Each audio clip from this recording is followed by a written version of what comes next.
విజయవాడ బులసాపాడు గ్రామంలోని శ్రీ గురుధామ్ ధర్మక్షేత్రాన్ని పివి సింధు దంపతులు సందర్శించారు. పివి సింధు దత్త దంపతులను ధర్మక్షేత్ర నిర్వాహకులైన గెంటేల వెంకటరమణ దంపతులు సాదరంగా ఆహ్వానించారు.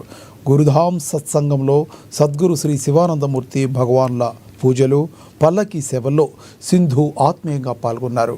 గురుధామ్ సందర్శనం, వెంకటరమణ సందేశం తనకెంతో ఆనందాన్ని కలిగించాయన్నారు. పివి సింధు యువత జీవితంలో ఆశయంతో, విజయంపై ఆశతో జీవించాలన్నారు. ఎంతో గొప్ప స్థితికి వెళ్ళిన ప్రశాంతత అనేది మనకు తోడుగా ఉండాలన్న వెంకటరమణ, గురుదేవుల సందేశం తనకు మనసుకు హత్తుకుందన్నారు.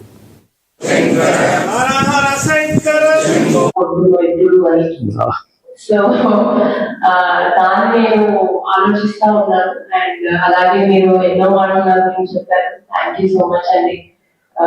మీ అందరి ఆశీస్సులతోనే నేను ఇంత పైకి వచ్చానని నేను అనుకుంటున్నాను. ఆశీస్సులు ఏంటి, బ్లెస్సింగ్స్ ఏంటి, మీ సపోర్ట్ అనేది ఎవరు ఇంత పైకి రాదు. ఎంత కష్టపడినా డెఫినెట్ గా పుణ్యం చేయాలి. అలాగే మీ అందరి ఆశీస్సు కూడా ఉండాలి. అది చాలా చాలా ఇంపార్టెంట్. ఇవాళ నేను ఉన్నాను అంటే మా తల్లిదండ్రుల సపోర్ట్ కానీ, లేకపోతే పెద్దవాళ్ళ సపోర్ట్ కానీ, బ్లెస్సింగ్స్ కానీ తప్పకుండా ఉండాలి. దేవుడు ఉంటారు, ఎప్పుడు ఉంటారు, కానీ మనం దేవుడిని నమ్ముకుంటాము.